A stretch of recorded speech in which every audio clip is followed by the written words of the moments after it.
नमः सिद्धेभ्यः। ओम नमः सिद्धेभ्यः।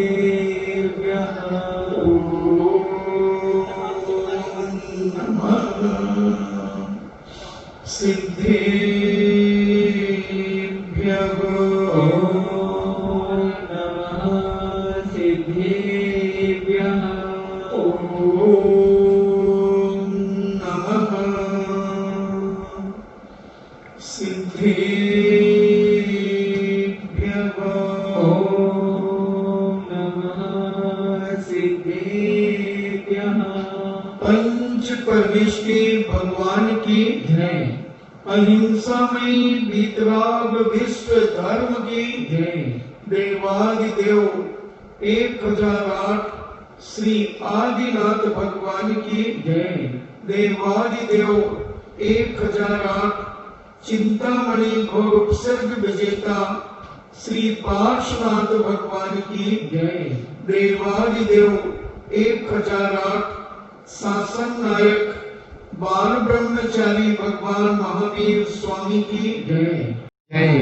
परम पूजनीय आचार्य श्रोमणि गुरुवर श्री कुंद कुंद महामुनिराज की जय। परम पूजनीय आचार्य श्रोमणि गुरुवर श्री विद्या सागर जी महामुनिराज की जय। परम पूजनीय निर्यापक श्रमण मुनि श्री सुधा सागर जी महाराज की जय। परम पूजनीय 3,9 करोड़ महा मुनिराजों की जय। तपोदय अतिशय क्षेत्र की जय। परम पूज्य चिल्लक श्री गंभीर सागर जी महाराज की जय। समस्त मुनि संघ की जय। चर्चा चल रही है संवेग भावना की, और संवेग हमें संसार से भय पैदा कराता है। और जिस जीवात्मा को संसार की दशा देखकर भय उत्पन्न होने लगता है और भविष्य की चिंता उत्पन्न होने लगती है कि मैं इस संसार में कब तक डुलता रहूंगा, क्या मेरा कभी कल्याण होगा या नहीं होगा। अनेक अनेक प्रकार के विकल्प उस संसारी व्यक्ति के जीवन में, जब ये विकल्प उत्पन्न होते हैं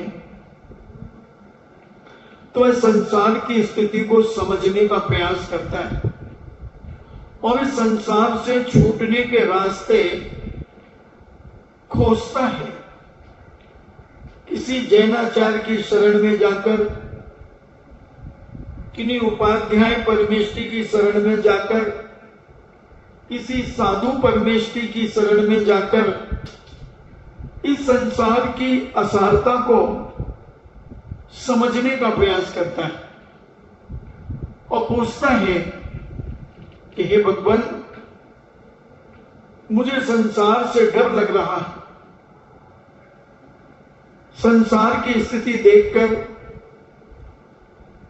संसार की दशा देखकर मैं बहुत भयभीत हूं, मुझे बहुत डर है। भगवान, इससे बचने का कोई रास्ता है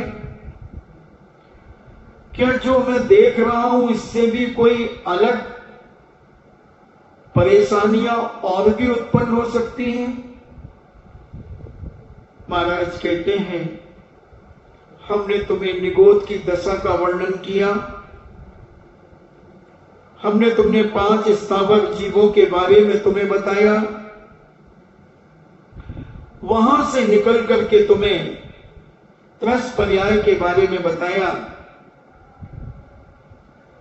2 इंद्रिय, 3 इंद्रिय, 4 इंद्रिय जीव कैसे अपने जीवन में कष्टों को भोगता है और अपने जीवन का विनाश करता है। ये सारी की सारी पर्यायें अनादिकाल से अपन अनंतों बार प्राप्त कर चुके। मगर उसमें ही हम रच पच गए। भ्रष्टा का कीड़ा भ्रष्टा में ही आनंद मनाता है। ऐसा ही हमने भी जिस पर्याय में गए और उसी पर्याय में हमने अपना जीवन बसा लिया, आनंद बना लिया, और उसी में आनंद मनाते मनाते हम मरण को प्राप्त हो गए। क्योंकि अज्ञानता के कारण, मिथ्यात्व के कारण हम सत्य और समीचीन को नहीं पहचान सके। मगर आज पंच परमेष्ठी की आराधना, उनकी उपासना करने का मौका मिला और इस संसार की दशा को देखकर मन भयभीत हो गया। ऐसी ऐसी पर्यायों में जीव अनंत काल से डोल रहा है। मैं भी डोल रहा हूं। बड़े बड़े तीर्थंकर जो बन चुके, जब उनका इतिहास देखते हैं तो वो भी इसी दशा से निकले। इन्हीं संसार की दशा को देखते हुए उन्हें भी बैराग हुआ है। तो हमें पता चला कि ऐसे त्रिंच जीव जिनका छेदन भेदन आदि, गर्मी सर्दी आदि बदबंधन, इनके दुख करोड़ों जिह्वाओं से नहीं किए जा सकते।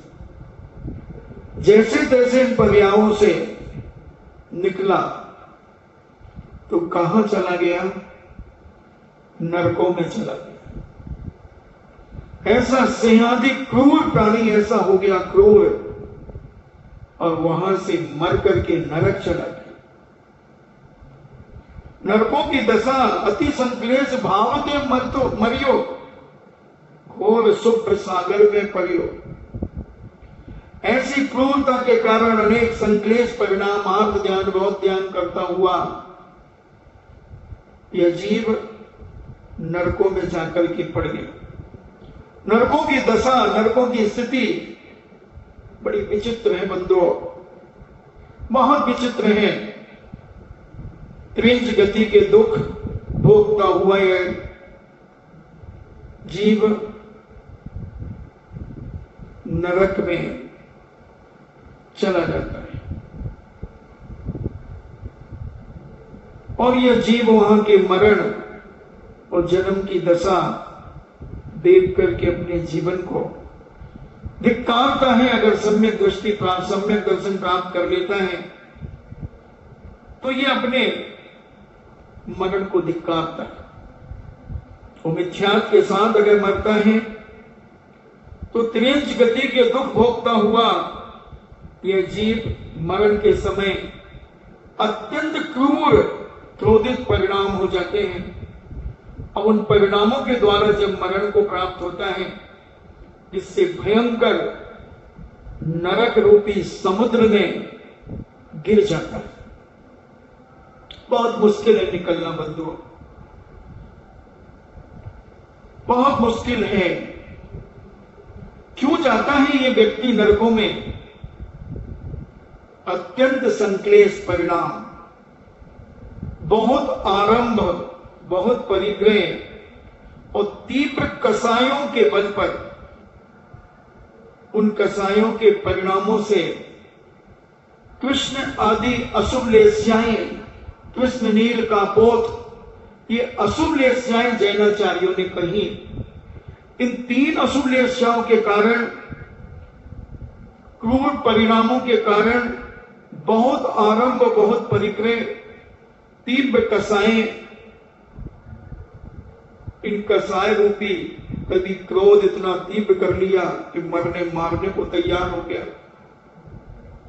कभी इतने मान और अहंकार में आ गया कि मैं उसकी शकल भी नहीं देखना पसंद करता, कभी ऐसी मायाचारी और छल कपट में आ गया, कभी इतनी लोभ और तृष्णा में आ गया, तो ऐसे कसाय रूपी परिणामों एवं कृष्ण लेस्या, कृष्ण नील का पोत मिटा दूंगा मैं। हमने एक उदाहरण दिया था लेस्याओं के संबंध में कि 6 व्यक्ति जा रहे हैं और बड़े भूख से व्याकुल हैं, चलते चलते उन्हें एक आम का वृक्ष दिखता है जिसमें बहुत आम के गुच्छे लटक रहे हैं। कुछ पके भी हैं, कुछ कच्चे भी हैं, कुछ आम नीचे पड़े हुए हैं। और जो आदमी बिल्कुल शरीर से भी काला था और मन से भी काला था, उसके हाथ में एक कुल्हाड़ी थी और उस पेड़ की जड़ को काटने लगा। मिटा दूंगा इसे, सारे आम नीचे गिरा करके मैं खाऊंगा। और कुल्हाड़ी मारने ही वाला था दूसरा व्यक्ति जिसका शरीर मोर के गले के समान नीला था। वो कहता है, भैया पूरे पेड़ को क्यों काट रहे हो? बोले, नहीं, मुझे बहुत जोरों से भूख लगी है, मैं सारा पेड़ धराशायी कर दूंगा।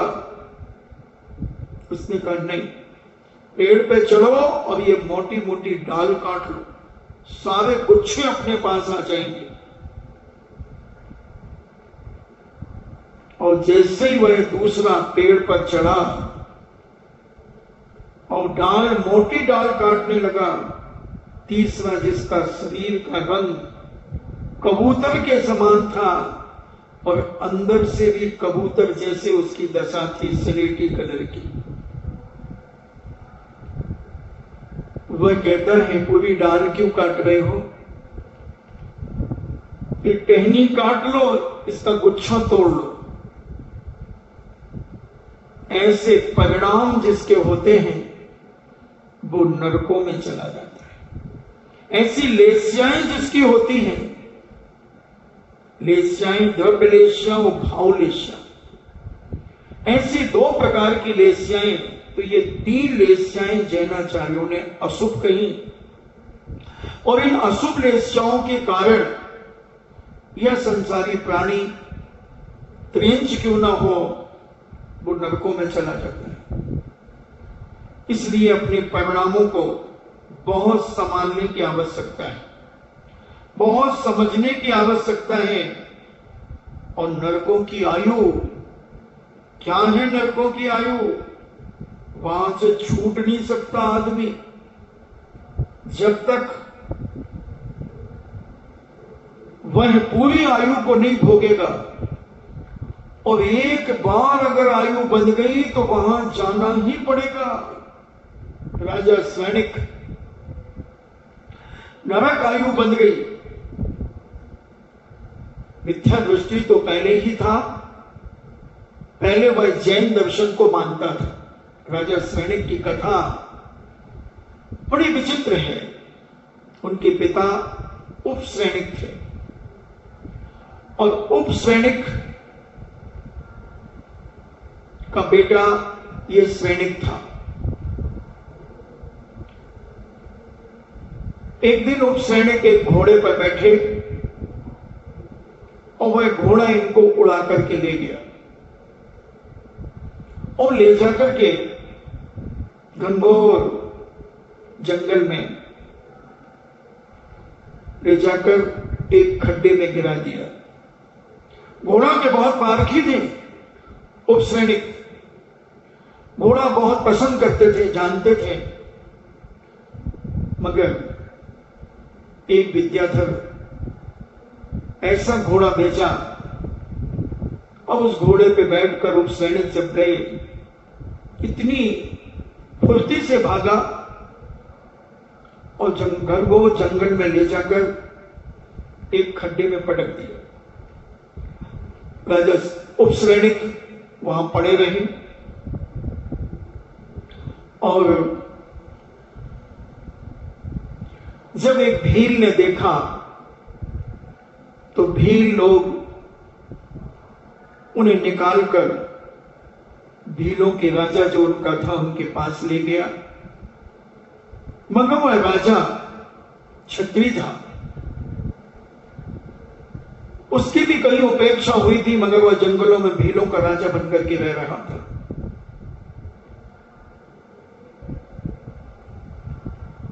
उसकी एक पुत्री थी नंदश्री नाम की, और वह राजा बहुत आश्वस्त हो गया। उस वीर राजा ने कहा कि हम अपनी बेटी से तुम्हारी सेवा करेंगे, वही तुम्हें भोजन बना करके खिलाएगी, तुम हम वीरों के हाथ का नहीं खाओगे, मगर हम क्षत्रिय हैं, हमारी बेटी भी क्षत्रिय है। अब उप सैनिक को उन्होंने उपचार किया, सारी व्यवस्था की। उप सैनिक नंदश्री से प्रभावित हो गए और उससे इतने ज्यादा आकर्षित हो गए कि उसकी कन्या मांग ली। मगर उस भीलों के राजा ने कहा कि राजन, हम अपनी बेटी तुम्हें नहीं देंगे। क्यों? क्योंकि तुम तो राजा हो, ना जाने तुम्हारी कितनी और रानियां होंगी।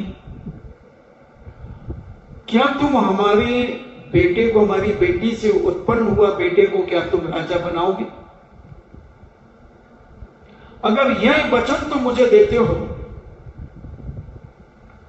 तो हम अपनी इस नंदश्री से तुम्हारा विवाह कर सकते हैं।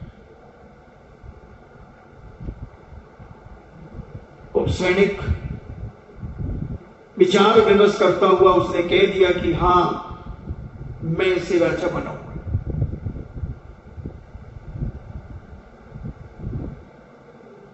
और वहां से स्वस्थ होने के बाद नंद ऋषि से विवाह करके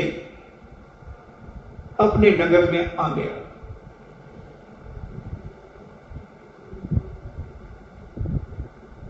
और नंद श्री का बेटा हुआ।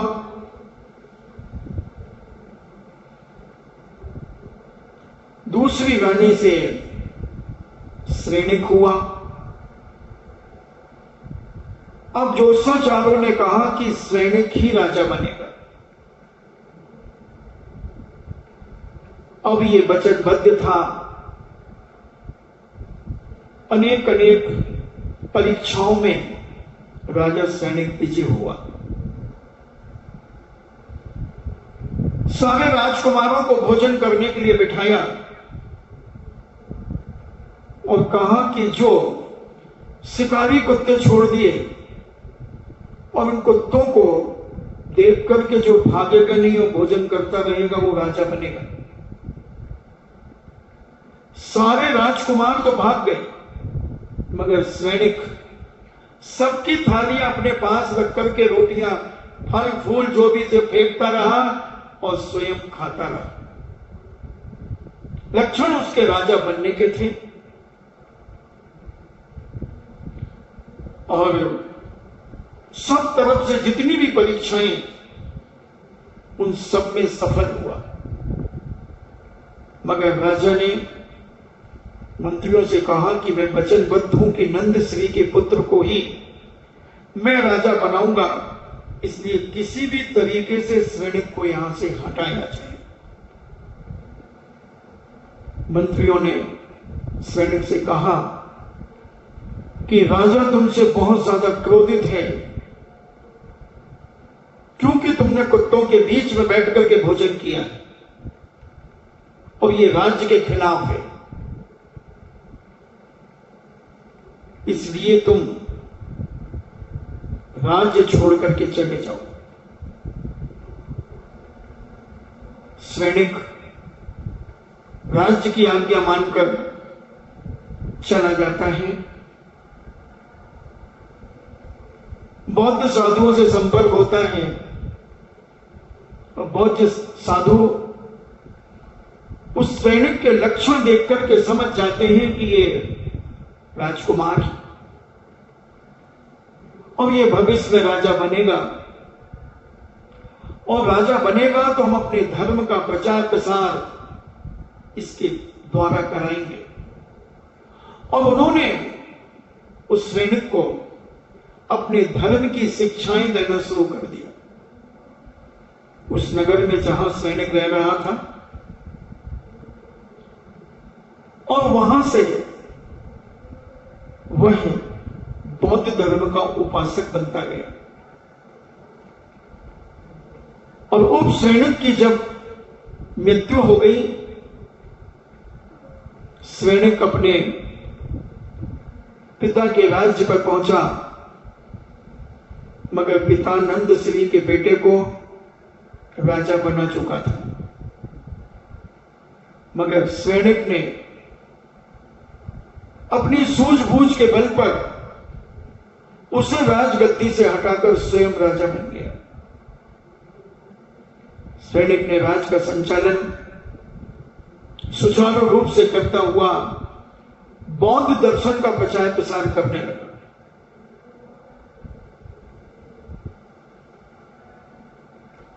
जब चेल्लास को देखा तो चेल्ला से पानी ग्रहण करने की इच्छा इसके मन में जाग गई। कैसे भी हो चेल्ला से मैं पानी ग्रहण करूंगा। इनका बेटा जो एक अभय कुमार था, पहले का और रानियों का, वह पिता की चिंता को देखता हुआ विचार करता, पिताजी आप चिंतित क्यों हैं? पिता ने अपनी लज्जा को छोड़कर पुत्र से कह दिया कि बेटा मैं चेल्ला से पानी ग्रहण करना चाहता हूं। मगर शर्त है चेल्ला की, चेल्ला जैन दर्शन को मानती है और उसका नियम है कि जो हमारे दिगंबर जैन दर्शन को मानेगा उसी राजकुमार से हम शादी करेंगे। अभय कुमार बहुत चालाक थे, बहुत बुद्धि में निपुण थे, यहां तक कहें कि अशुभ लेस्याओं से युक्त थे, जिसने छल कपट करके चेल्ला को श्रेणिक का चित्र दिखाया और उस चित्र को देखकर चेल्ला, उसकी बहन ज्येष्ठा, ऐसी तीनों बहनें उस चित्र को देख करके आकर्षित हो गई। वो भूल गई, मगर उसके पहले इन्होंने जो छल कपट किया, जैन बनकर के गए। अभय कुमार एक जैन व्यापारी बनकर के गया और बहुत सारे जैन व्यापारियों को अपने साथ में ले जाकर उस नगर में जिनेन्द्र भगवान का अभिषेक और पूजन करना, बड़ी श्रद्धा और भक्ति करना, ऐसा प्रदर्शन किया कि चेल्ला का पिता समझ गया कि ये जैन दर्शन को मानता है और ये सारे व्यापारी जैन दर्शन के उपासक हैं। और इसने राजमहल में से सुरंग बनाकर चेल्ला, ज्येष्ठा और तीनों को, बहनों को निकालने का प्रयास किया। मगर ज्येष्ठा और एक बहन रुक गई। उस गुफा में अंधकार होने के कारण रुक गई, मगर चेल्ला तो इतनी ज्यादा मोहित हो गई थी।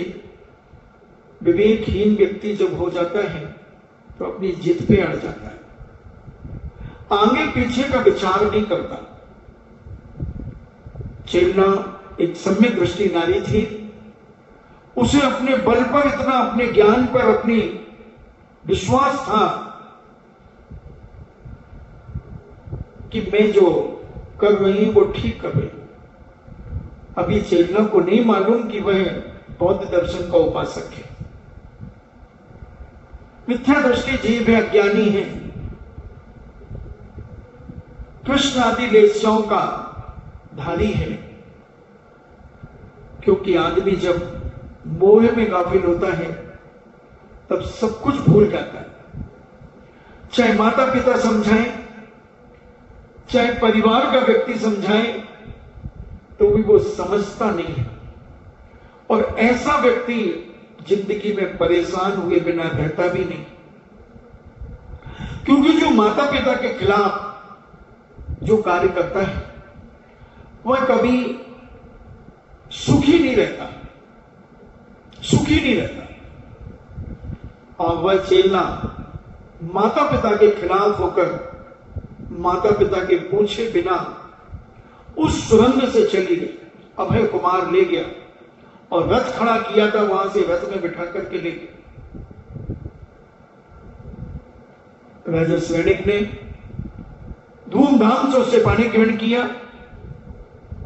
और कुछ दिनों के बाद जब उसे पता चला कि ये तो घोर मिथ्या दृष्टि है, ये तो दिगंबर साधु संतों को मानता ही नहीं, ये तो बौद्ध साधुओं को मानता है,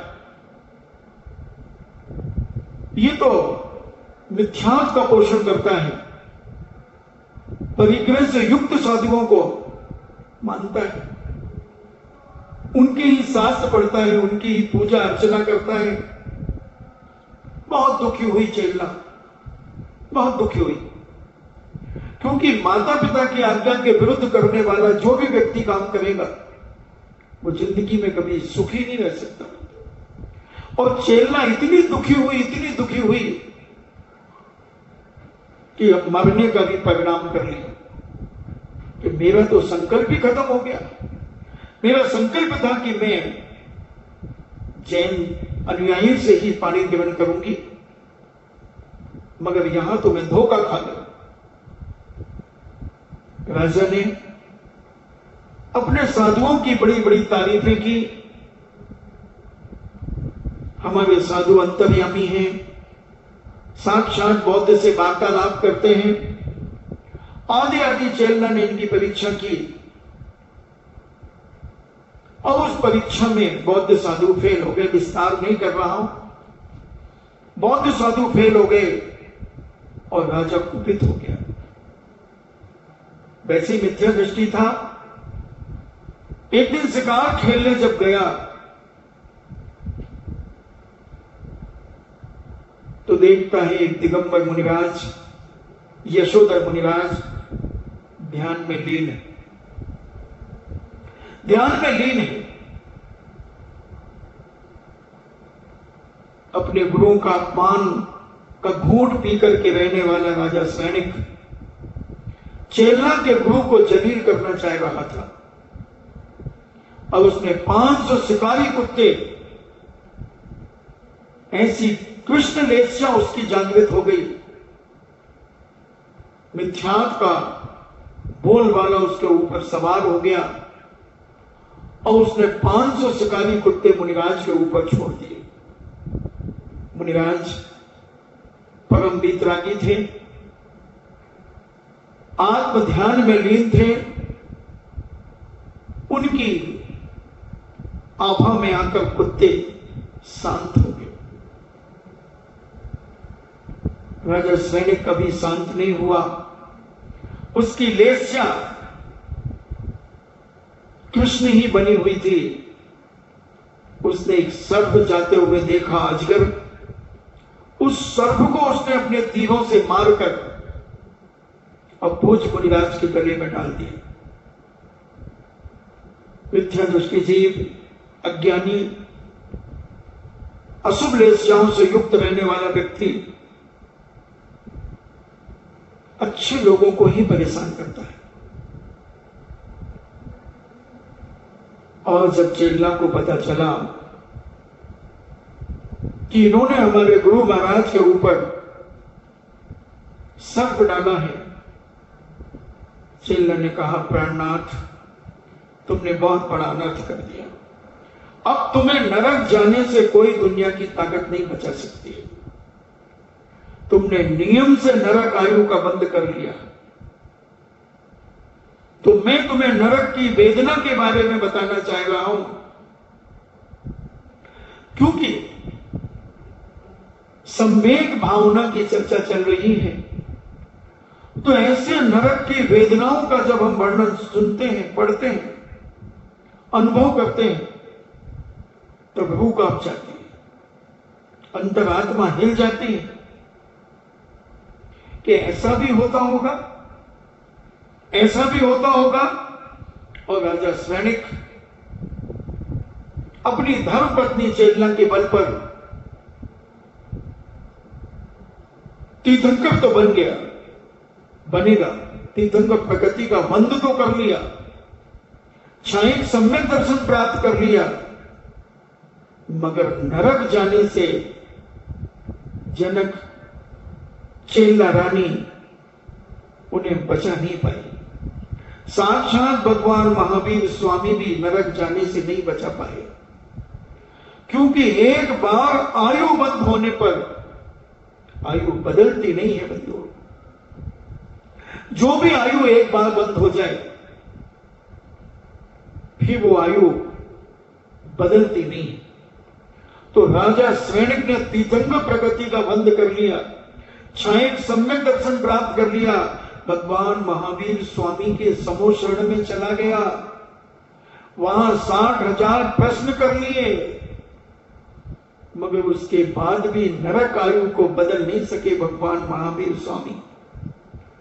कम तो जरूर हो गई, 33 सागर की आयु 84,000 वर्षों में परिवर्तित हो गई, मगर नरक जाना पड़ा। इसलिए अपनी वेश्याएं संभाल करके रखो, कहीं हमारी अशुभ वेश्याएं ना हो जाएं, कृष्ण नील कापोद वेश्या ना आ जाए जो हमें नरक ले जाने में एक कारण, हमारे परिणाम इतने क्रूर और संक्लेश ना हो जाएं जो हमें नरक ले जाने में कारण है, हमारा इतना आरंभ परिग्रह इतना ना बढ़ जाए जो हमें नरक ले जाने में कारण है, हमारी कसाई इतनी ना बढ़ जाए जो हमें नरक ले जाने में कारण है। ये सारी चीजों को समझने का प्रयास करो, और ऐसा समझने वाला व्यक्ति हमेशा अपने परिणामों में प्रसन्नता रखता है, संक्लेश भाव नहीं रखता। अति संक्लेश भाव ते मरियो, घोर शुभ्र सागर में परियो। इसलिए संक्लेशों से बचो। और कई आदमी ऊपर से बड़े प्रसन्न दिखते हैं और अंदर संक्लेशों में घुटते रहते हैं, अंदर भी अंदर संक्लेश चलते रहते हैं। उनके विचार संक्लेश यानी ऐसे क्रूर विचार आ जाते हैं, अब मैं क्या करूं, मेरा कोई सुन ही नहीं रहा है, मेरी कोई जिद ही नहीं हो रही है, मैं कितना सोचूं, क्या करूं, मुझे कोई समझ में नहीं आ रहा कि मैं क्या करूं। ऐसी उथल पुथल उनके अंदर मची रहती है। यही तो संक्लेश परिणाम है। और इसी समय अगर आयु बंद हो गया तो भैया नरक चले जाओगे, नरक चले जाओगे। इसलिए हमारे जैनाचार्य कहते हैं संक्लेश भाव मत करो, क्लेश नहीं करो, क्लेश नहीं होना चाहिए, ना हमारे निमित्त से क्लेश होना चाहिए और ना हमें क्लेश होना चाहिए। अगर हमारे निमित्त से किसी को क्लेश होता है तो अपने परिणामों को बदल लेना चाहिए, अपनी हठ ग्राह्यता को छोड़ देना चाहिए, छोड़ देना चाहिए। नहीं तो ये कसाएं ऐसी बनती है भैया, ऐसी बनती है कि कितने भाव कोई गिनती नहीं, कितने भाव बर्बाद कर दे। अपन पढ़ेंगे, नरकों की वेदना के बारे में समझेंगे, क्योंकि मुझे संवेग कराना है तुम्हें, सम्यक भावना तुम्हें समझाना है।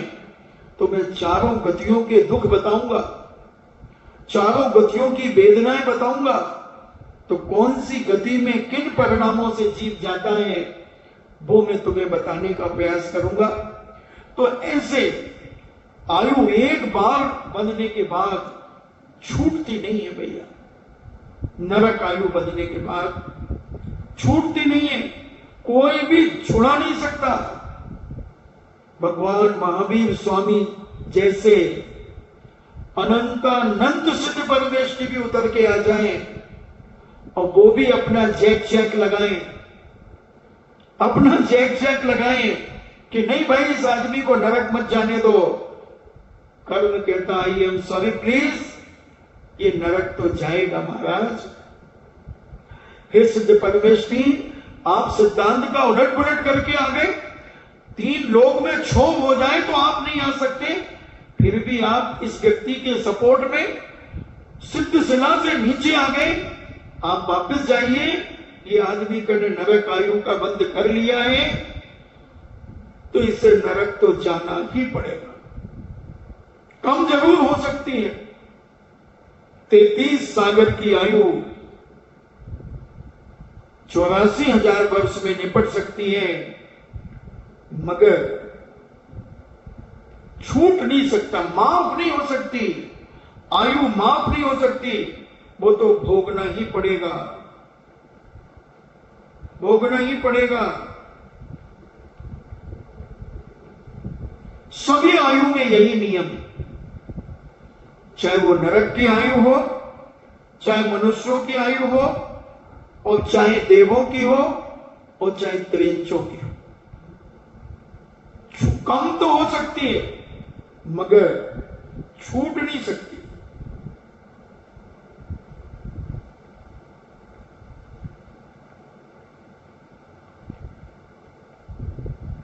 मगर मनुष्यों की, त्रिंचों की और देवों की आयु अगर विशुद्ध परिणाम हो जाए तो आयु बढ़ सकती है, बढ़ सकती है। जैसे हमने उदाहरण दिया था खादिर भील का, पहले जो कौवे का मांस जिसने त्याग किया था, तो वो पहले नीचे के स्वर्ग में जा रहा था, जब उसने संपूर्ण मांस का त्याग कर दिया तो और ऊपर चला गया। बहुत विस्तार से बताया था। तो ऐसी आयु बढ़ सकती है मनुष्यों की, त्रिंचों की और देवों की। तो ये नरक कितने होते हैं? कितने होते हैं नरक? 7। सबको याद है, क्योंकि अपन होके आए ना, अपने घर किसको याद नहीं होते? सबको याद होते हैं। अपन सब होके आए, क्या बात, मैं भी होके आए। तो अपन ने तत्वार सूत्र में भी पढ़ा है, रत्न शर्करा बालू का। तो ऐसे 7 पृथ्वियां होती। नरक तो वैसे 84 लाख होते। बिल, जो बिल होते हैं उनको नरक कहते हैं, और ये 7 पृथ्वियां हैं, इनको नरक नहीं कहते। अपनी ये रटे हुई अपनी बातें। तो ये 7 पृथ्वियां होती हैं, तो इनके नाम धम्मा, वंसा, मेघा, अंजना, अरिष्टा, मगवा और माधवी, ये रूढ़ी नाम है, पुराने नाम है। और जो पूज्य उमा स्वामी महाराज ने जो नाम बताए, रत्न शर्करा, बालुका, धूम प्रभा, महात्मा आदि, तो ये 7 पृथ्वियां हैं। अभी कोई पूछे कितने नरक हैं, तो आप कहें 84 लाख बिल हैं, उनको नरक कहते हैं, बिलों को नरक कहते हैं। और ये पृथ्वियां हैं, 7 पृथ्वियां। तो जो रूढ़ी नाम है, पुराने नाम है, वो धम्मा, वंसा, मेघा, अंजना, अरिष्टा, मगवा और माधवी।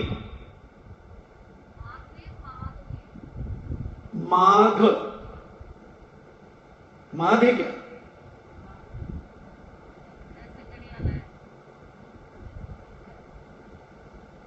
मगवा और माधवी। तो ये नरकों की भूमियां। प्रथम भूमि 1 योजन यानी 180 योजन है। दूसरी भूमि 32,000 योजन है, और तीसरी भूमि 28,000 योजन की।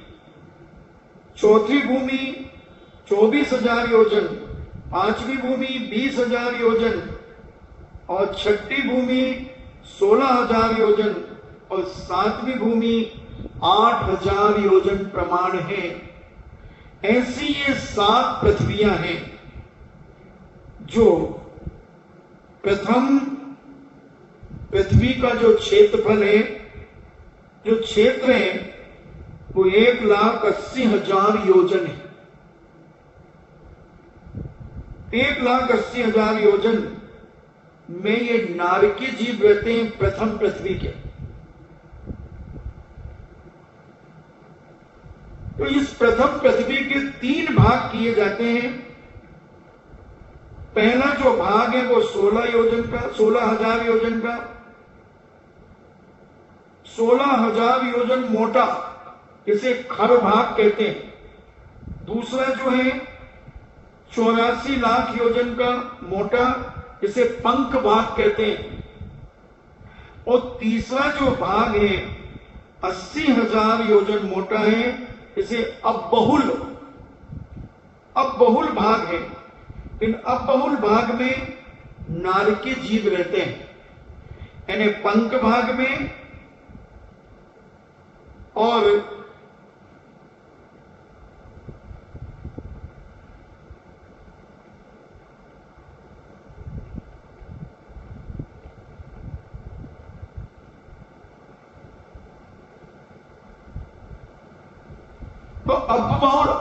तो अबहुल भाग है, इसमें नारकी जीव रहते हैं। इनमें बिल कितने होते हैं? तो इन नरकों में प्रथम पृथ्वी में 30 लाख बिल होते हैं, दूसरी पृथ्वी में 25 लाख बिल होते हैं, तीसरी पृथ्वी में 15 लाख बिल होते हैं, चतुर्थ पृथ्वी में 10 लाख बिल होते हैं, पांचवें में 3 लाख और छठे में 5 कम 1 लाख और सातवें में 5 बिल होते हैं। ये सब नर्क कहलाते हैं। तो ऐसे सभी मिलाकर के 84 लाख बिल होते हैं। अब ये बिल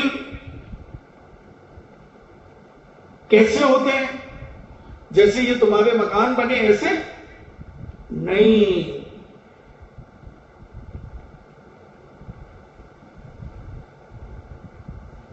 बहुत बड़े बड़े होते हैं। चूहों के बिल जैसे नहीं होते हैं। तुम सोचो जैसे चूहा का बिल होता है ऐसे नारकियों के बिल होते होंगे। नहीं, ये बहुत विशाल होते हैं, बड़े बड़े। इनका विस्तार संख्यात योजन और असंख्यात योजन प्रमाण। संख्यात योजन और असंख्यात योजन।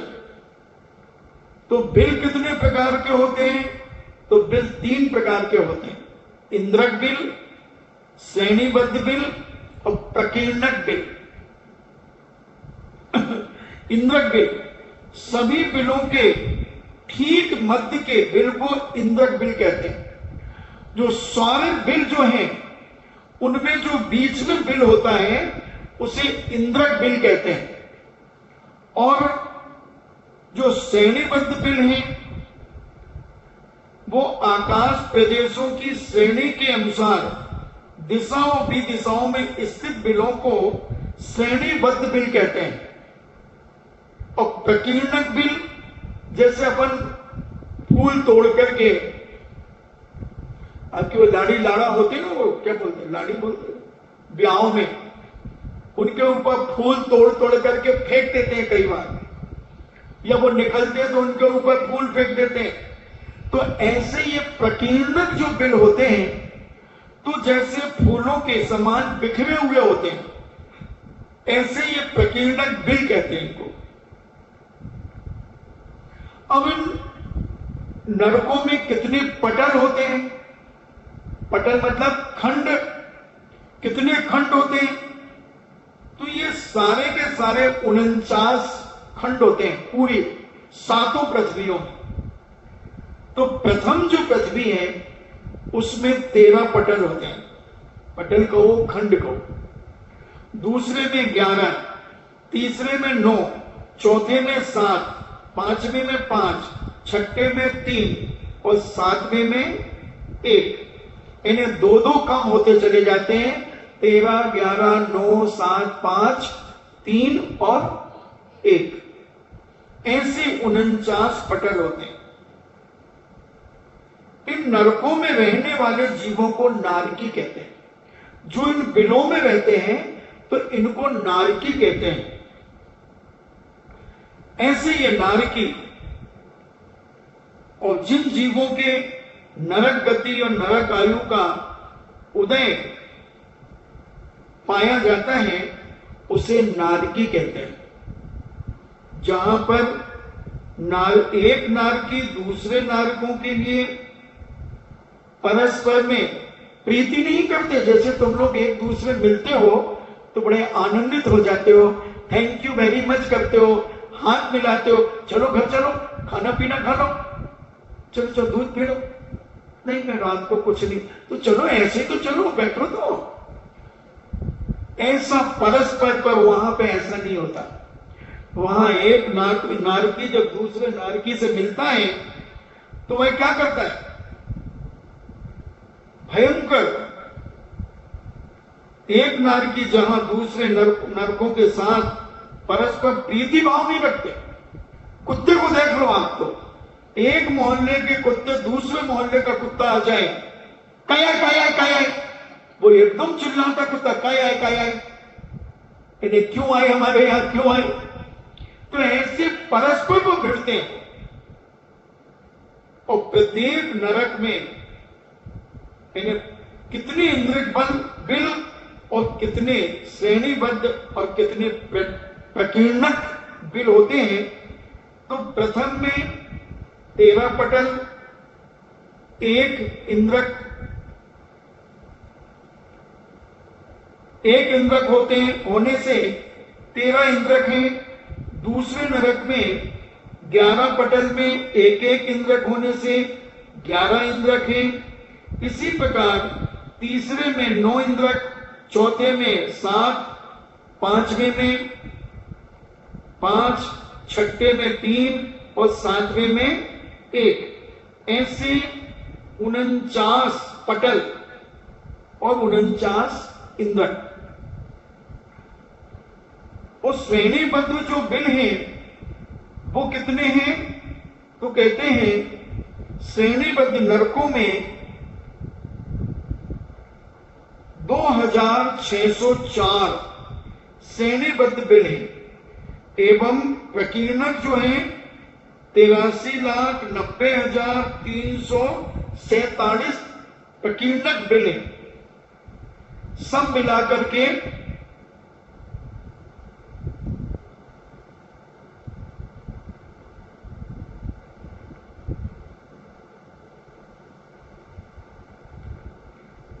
अब इनकी जहां उत्पत्ति होती है नारकियों की, वो अपन याद तो कर ले, अपन सब होकर के तो आए हैं, तो कैसे, हाँ सब चिंता ही मत करो, डोंट वरी। ऐसा दुनिया में कोई भी जीव नहीं है जो नरकों में न गया हो, चाहे वो आदिनाथ भगवान क्यों ना हो, महावीर स्वामी क्यों ना हो, मनोरमा क्यों ना हो, चाहे कोई भी दुनिया की सचियां क्यों ना हो, सीता क्यों ना हो, सब गए हुए। ऐसा कोई जीव है ही नहीं दुनिया में। सीता, चंदना, सुलोचना, मनोवती आदि जितनी है, तुम अपने सतियां तो हैं, इस जन्म की सतियां हैं, मगर पूर्व जन्मों में ऐसे कुछ काम किए होंगे। जैनाचार्यों की बात कभी मिथ्या हो नहीं सकती। तो ऐसे ये सारे नारकियों की उत्पत्ति, आज के मनुष्यों की उत्पत्ति तो क्या हॉस्पिटलों में होती, एसी रूम चल रहे हैं, और वहां पर उस्तादी ऊंट के आकार के, ऊंट की मुखाकार उत्पाद सैया बनी हुई है। जैसे ऊंट का मुख होता है, ऐसी उनकी उत्पाद सैया बनी हुई है, उसका आकार उन स्थानों में होती है। ये उत्पाद स्थान 7 पृथ्वियों में क्रमशः कितने बड़े बड़े होते हैं। तो पहली पृथ्वी में 1 कोस, दूसरी का 2 कोस, 3 कोस, 1 योजन, 2 योजन, 3 योजन, 100 योजन व्यास वाले हैं, तथा पृथ्वी तल से 5 गुने ऊपर है। नारकी स्थान उत्पाद स्थान से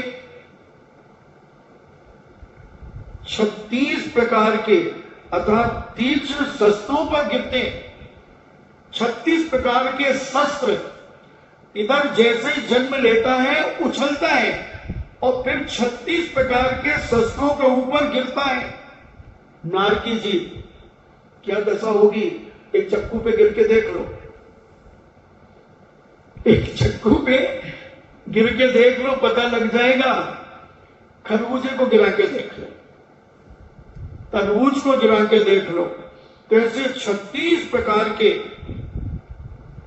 अत्यंत तीक्ष्ण शस्त्रों पर गिरता है, और गेंद के समान अंतर्मोद में उछलता है और उछल करके प्रथम नरक में 7 योजन 3 कोस 500 धनुष ऊपर उछलता है। ओहो, 7 योजन ऊपर। अगर लघु योजन भी ले लें तो 12 किलोमीटर का एक लघु योजन होता है। 49 योजन 3 कोस 500 धनुष ऊपर उछलता है और इससे डबल डबल करते जाना, दूसरी पृथ्वी के उससे डबल, तीसरी के उससे डबल, ऐसे डबल डबल करते हुए चलता है। देखो उस भूम नर की जीवों की दशा। जैसे बच्चा गेंद मारता है, गेंद उछलती है, यहां जन्म लेकर ऊपर उछल करके सीधा उन शस्त्रों के ऊपर गिरता है। तीक्ष्ण शस्त्र, बड़े पेने, उन पर गिरता है और इतनी ऊपर पहली पृथ्वी का जीव 7 योजन 3 कोस 500 धनुष ऊपर उछलता है। अपन उछले, चिंता मत करो, कोई भी दूध का धुला नहीं है, सबका इतिहास काला है, सबका इतिहास काला है। तो ऐसी दशा नरकों में अपन करके आए हैं। कैसा लग रहा है? एक सुई के ऊपर हाथ पटक के देखना, ऐसी 5-7 सुई गपा लेना और ऐसे बैठे बैठे एक हाथ ऐसे धर देना, हाँ! ऐसे घुसेंगी, ऐसी सुई घुसेंगी और वहां बड़े तीक्ष्ण, बड़े पैने शस्त्र। क्या दशा होती होगी ये कल्पना करो। मैं तुम्हें बता रहा हूं और मेरे शरीर में इधर क्या बोलते हैं, रोमांच हो रहा है, ऐसे रुए रुए उठ रहे हैं। हे भगवान, ऐसा अपन करके आए हैं। संवेग, इसी का नाम संवेग है, इसी का नाम डर है कि हमें उस नरक की क्रियाओं से, दशा से डर लगने लगा और ऐसा वहां जीव अनंतों बार चला गया। और कितनी आयु है वहां की, क्या है वहां की दशा, क्या है उनर के दुख, उनर की भूमि की दशा। क्या कहते हैं? तहाँ भूमि पर सत दुख इसो, बिच्छू सहस डसे नहीं तिसो। तहाँ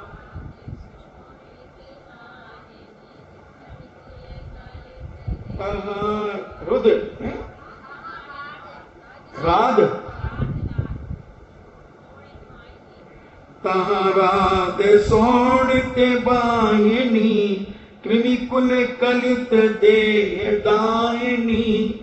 क्या करे? जहां की भूमि परसत यानी स्पर्श करते हुए इतना दुख देती है, इतना दुख देती है, बिच्छू सहस डसे नहीं तिसो।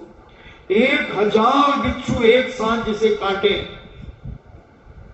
तो इतनी वेदना वहां का स्पर्श करते ही। बिच्छू काटा किसी को तो तुम्हें पता ही नहीं कैसा कष्ट होता है बिच्छू का। अपन को तो काटा।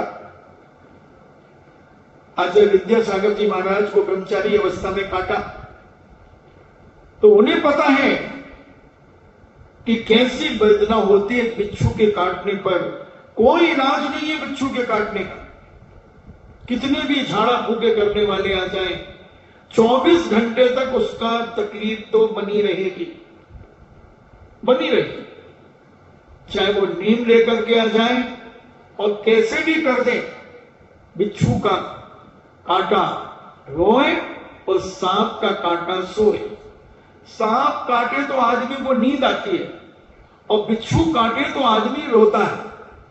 इसलिए सांप के काटे को तो जगाते हैं, थप्पड़ मार के, ठंडा पानी डाल करके, कैसे भी कि ये सोएगा तो जहर और चढ़ेगा। और बिच्छू के कांटे को सुलाते हैं तो उसको नींद नहीं आती, वो रोता है। तो ऐसा सांप का कांटा सोए और बिच्छू का कांटा रोए। तो ऐसे सहस 1000 बिच्छू जिसे काटते होंगे, स्पर्श करते ही क्या दशा हुई होगी। तहां राग शोणित वाहिनी, जहां खून और पीप की नदियां बह रही हैं। उन नदियों में क्या है? कृमि कुल कलित देह दाहिनी। ऐसी कृमियां, ऐसे कीड़े मकोड़े और ऐसी देह दाहिनी, देह को, शरीर को दान उत्पन्न कराने वाली ऐसे नरकों की जमीन को छूने मात्र से 1000 बिच्छू की वेदना जितनी होती है, उतनी वहां का स्पर्श करने से उतनी दुख, वेदना, तड़पन होती है। और जहां पर हजारों बिच्छू एक साथ काट रहे हो, इतना दुख वहां, इतना दुख होता है। और क्या होता है? जहां पीप और खून से भरी नदियां, बैतरणी नदी में कीड़े के समूह से भरी हुई वो नदियां शरीर में दाएं उत्पन्न करती हैं, वेदना उत्पन्न करती हैं और ऐसी जलन पैदा करती हैं। अपन भी तैर करके आए, सांप तैर करके आए, कोई भी नहीं बचा जो उस बैतरणी नदी में न तैरा। इसलिए इस संसार से भयभीत होकर के अपने परिणामों को निर्मल करो। इस दशा को सुनकर के विचार करो कि हे भगवान, ऐसी वेदनाएं, ऐसे नरकों की दशाएं। अभी श्वेतांबरों ने एक नरकों की एक फिल्म बनाई है कि किस प्रकार की वेदना होती है। ऐसा मैंने सुना है, देखी तो नहीं है, मगर शायद मोबाइलों पर है वो।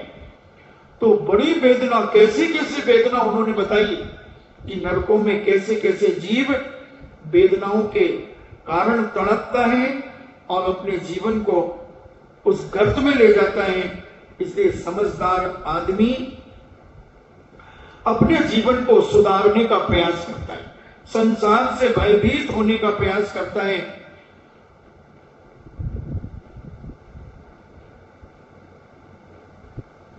किसी ने प्रश्न किया कि नारकी जीव को एक समय में कितने रोग हो सकते हैं? तो 5,68,58,005 इतने रोग हो सकते हैं एक रोम में। इतने रोग हैं, इतनी बीमारियां हैं वहां पर, इतने जबरदस्त। एक समय में प्रथम नरक के, नारकी जीव के कम से कम 5,68,98,005 इतने रोग हो सकते हैं। बंधुओं, थोड़ा विचार करो। ऐसे एक साथ हृदय में इतनी बीमारियां आ सकती है। कोरोना लगता कहां है? कोरोना लगता कहां है? चिकनगुनिया लगता कहां है? अरे कोरोना से कह दो कि हम तो ज्वालामुखी की ज्वालाओं में से लौट करके आए हैं और तू फुलझड़ी से मुझे डराता है। मैं तो नरकों की ऐसी ऐसी बीमारियों से रह करके आया हूं, ग्रहण करके आया हूं, और तुम मुझे इस कोरोना से क्या डराते? इसलिए बचो। अब इस नरकों में अगर नहीं जाना है, दोबारा जन्म नरकों में नहीं करना है, तो हमने पहले बता दिया, अति संक्लेश भावते मनियो। अपने परिणामों को संक्लेश मत करो, कसायों से ओतप्रोत मत हो, अपनी लेस्याएं मत बिगाड़ो, कृष्ण नील कापोत लेस्या मत करो, अंदर ही अंदर घुटन पैदा मत करो, अंदर ही अंदर दुखी मत हो, खुलकर के कहो, सिद्धांत बना लो, सच कहना, खुश रहना, न राहु का लेना और न केतु का देना। करो निर्णय। अंदर अंदर संक्लेश परिणामों से ऐसे तीव्र कर्मबंध होते हैं जिनके माध्यम से यह संसारी जीव अपने जीवन का विनाश करता चला जाता है। तो हम इनकी भूमियों का स्पर्श कितना खतरनाक है बंधुओं, कि 1000 बिच्छू एक साथ काटे और वहां की मिट्टी की गंध कैसी है। नरकों की मिट्टी की गंध कम से कम एक कण सुई की नोक अगर नरक में स्पर्श करके आ जाए तो आधा कोस के जीव मर जाएंगे प्रथम पृथ्वी के। अरे एक आधे कुत्ता कहीं सड़ जाता है और अपन वहां से निकलते हैं तो नाक फटने लगती है, नाक में कपड़ा लगा करके निकलते हैं और कई बार थूथू करते हुए निकलते हैं। तो पहली पृथ्वी में आधा कोश दूसरी पृथ्वी में बढ़ता चला जाता है। नरकों की भूमि की मिट्टी को गंध से वहां कम से कम आधा कोस और अधिक से अधिक 24 कोस तक के सभी जीव मरण को प्राप्त हो जाते हैं। इतनी भयंकर दुर्गंध होती है। आधा कोस से लेकर अधिक से अधिक 24 कोस तक मरण को प्राप्त हो जाते हैं और वहां की मिट्टी से भरे हुए गाय भैंस बैल सुअर आदि की गंध से भी अत्यधिक दुर्गंध उनकी गंध की होती है। यानी मरे हुए ऐसे जानवर गाय भैंस कुत्ता बिल्ली आदि हो तो उससे भी भयंकर अत्यधिक भयंकर ऐसी दुर्गंध वहां होती है। और नरकों में बहने वाली जो नदियां हैं वो कैसी नदियां हैं? गंगा सिंधु कैसी हैं? ओहो, नरकों में बहने वाली नदियां की बैतरणी, और यह नदी पीप और खून से भरी हुई है। एक कटोरे में खून रख करके देख लो जरा कैसा लगता है। एक कटोरे में पीप भर लो और एक कटोरे में खून, अब उनको देखो, चक्कर आ जाएंगे 5 मिनट के अंदर, लुढ़क जाओगे। और यहां खून और पीप की नदियां बैतरणी नदी बह रही हैं और जिनमें छोटे छोटे कीड़े मकोड़ों के समूह से युक्त कीड़े बिलबिला रहे हैं उनमें। तो किसी ने कहा कि उस नदी में शीतलता मिलती होगी, उस नदी में नहाने से क्या शीतलता मिलती है? तो पंडित दौलत राम जी कहते हैं नहीं, उस नदी में स्नान करने से क्या होता है, शीतलता मिलने की बात तो बहुत दूर है, बल्कि शरीर जलकर के राख हो जाता है, दाह की अधिकता बढ़ जाती है और ऐसी वेदना और जलन बढ़ जाती है।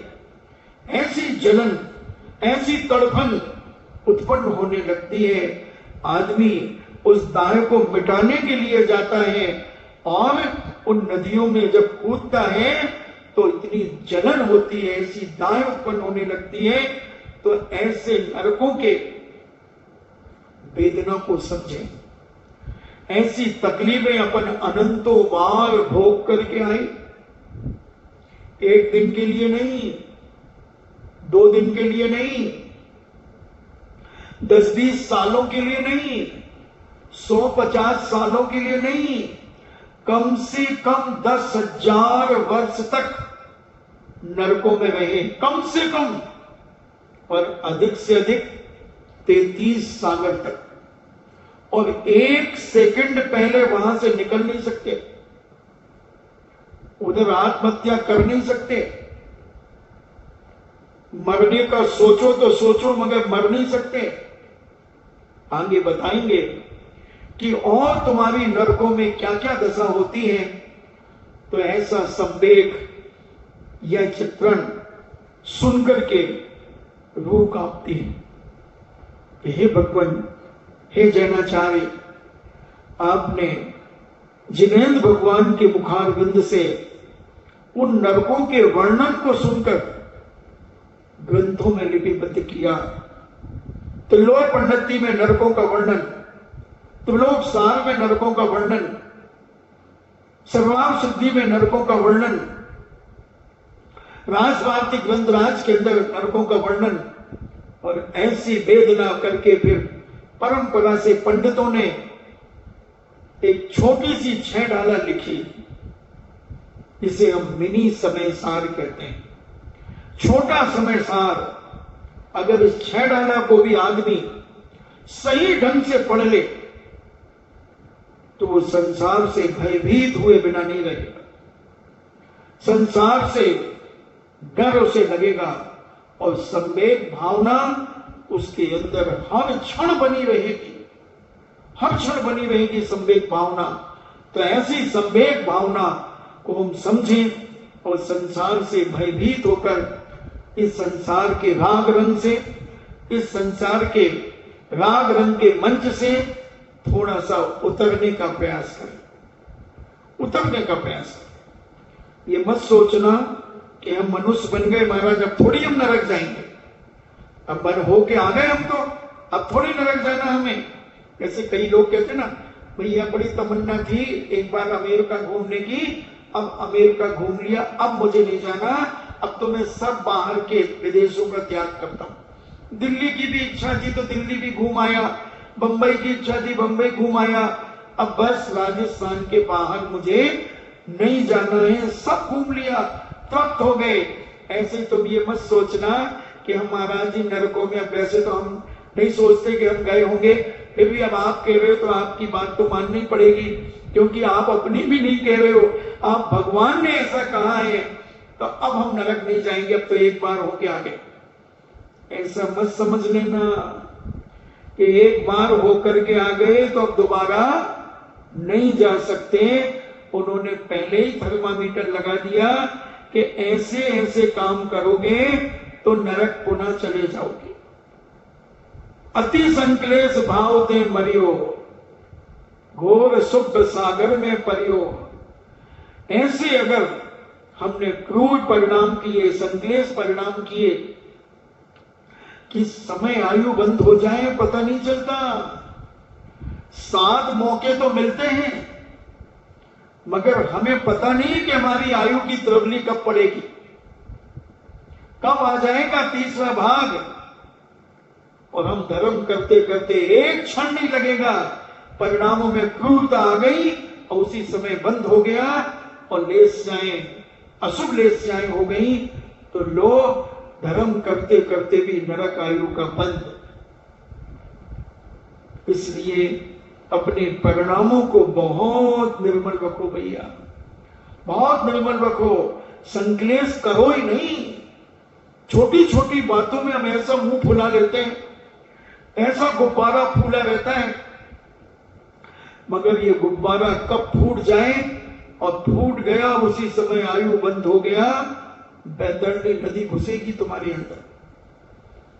इसलिए हमेशा हित मित प्रिय वचन, प्रेम वात्सल्य, आत्मी भाव अपने जीवन में रखो। आपका समय हुआ, इन्हीं मंगल भावना के साथ जिनवाणी स्तुति। जिनवाणी के ज्ञान से सूझे लोकालोक, सुवाणी मस्तके धरो, सदा देते हूँ धो।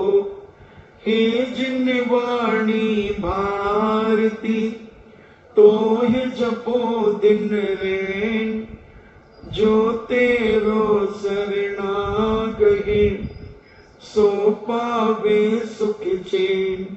देव भजो अरिहंत को, गुरु सेवा निर्ग्रंथ, दया धर्म पालो सदा, यही मोक्ष का पंथ।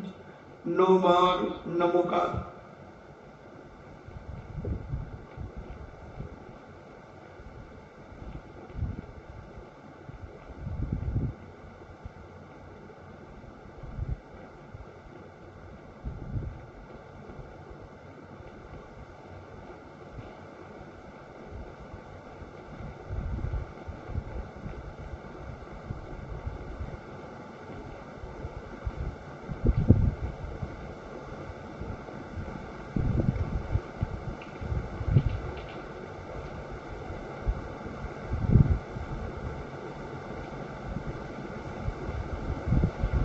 परम पूज्य द्वादशांग जिनवाणी माता की, सुत देवता सुत देवता सुत देवता, जैनम जेतु शासनम, जैनम जेतु शासनम, जैनम जेतु शासनम।